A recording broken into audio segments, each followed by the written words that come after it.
61 дугаар гудамжийн 942 тоотой айлсуудад дулаан алдагдлыг хэмжүүлэгч. Зарим айлууд ч эмзэг цэгийг мэдхгүйгээр ингээд бүтэн дулаалах хичээд байгаа байхгүй. Танаа яг гэрийн хан дээр хасах 9. За 90 гаруй хувь нь бол яг дулаан алдагдaltaй байна. Таны хамгийн анхаарах хэрэгтэй юм чинь цонх байн суур байгаа. Цэнгэлтэй дөрөв 17 дахь хороо 10 дугаар хэсгийн 61 дахь гудамжны айлуудын дорооноор дулаан амжилтыг одоо үзэх гэж байна. Цэнгэлтэй дөрөв бол одоо яг ганц яг дулаан мэдрэжтэй одоо дорон ажиллаж байгаас. Би 10 дугаар хэсгээ ахалч л та. Манайх ингээд нийтдээ би 5 гудамж хариуцдаг. Энэ манайхын 61 дугаар гудам. 61 дугаар гудамжийн 942 тоотой айлсуудад дулаан алдагдлыг хэмжүүлэгч. Хэдэн жилийн өмнө болсон байраа? 5 жил болж байна.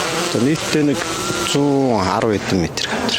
Танаа яг гэрийн хан дээр хасах 9. Технологи буруугаас болоод энэ алд. Тэгээд би ямар сантай энэ ханаасаа алдаад байна гэдэг. Одоо артлаа бүтээ энэ ингээ бүтэн одоо 3 тал энэ явчихад байгаа байсан. Дулаалгатай хэсгээ хэдүүлээ харъя. Энэ дулаалгатай хэсэг хасах 22. Зарим айлууд ч эмзэг цэгийг мэдхгүйгээр ингээд бүтэн дулаалах хичээд байгаа байхгүй. Энэ санхүүгийн хувьд аягүй хүндрэлтэй. Таны хамгийн анхаарах хэрэгтэй юм чинь цонх байн суур байгаа. Галгай их байна гэдэг чинь их зардал гарч ийна гэсэн. Энийг багасгах боломжийг эрэлхийлдэг мөртлөө яг мэрэгжлийн төвшөнд одоо яг хаана бид нар одоо ингээ алдаад манай байшин жишээлбэл яг хаанаа ингээд дулаанаа алдаад байгаа юм бэ? Хаана асуудал байгаа юм бэ? Бид нар яаж дулаалах юм бэ гэдгийг мэдэхгүй байна. Одоо нөгөө байшин галд яаж дулаалахаа л одоо хаана илүү дулаалах вэ гэдгийг л ер нь тодорхойлж авлаа л гэсэн үг.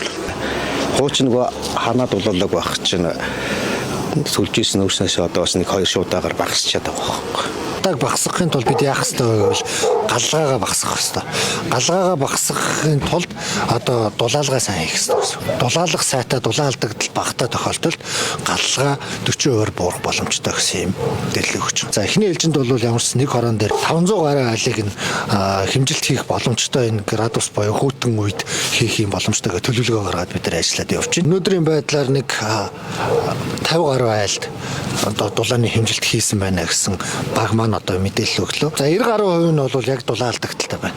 Бүгд л дулаан алдагдaltaй байна гэсэн. Тэгээ энэ хугацаанд ямар хуу асуудлууд байна гэхээр айлууд одоо технологийн алдаа гаргаж байшингаа барьдаг. Зарим айлууд жишээлбэл бүр ингээд одоо тоосхын тоолж болохоор хэмжээний одоо блокоор ирсэн бол блокын тоолж болохоор хэмжээний ингэж бүр дулаан алдагдаж байгаа нь ингэж бүр гэрэлтэж харагдаж байгаа. Дээврийн заагаар их алдаж байна. Суураараа их алдаж байна.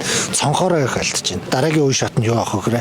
Айлуудаа хэрхэн одоо байшингаа зөв дулаалах вэ гэдэг мэдлэг мэдээлэлээр хангах шаардлагатай гэсэн. Ингээд дата баз буюу мэдээллийн сан бид нар бүрдүүлнэ. За мэдээллийн сан дээр одоо эцсийн үр дүн нь одоо жишээлбэл 500 айл дулааныг нь хэмжээд үзэхэд тэдэн хувийн юм дулаан алдагдaltaй байна. Тэгэхээр энэ хүмүүсийг дулааныг нь ингэж дулаалах боломжтой гэдэг ийм дата базтай бид нар болно гэсэн.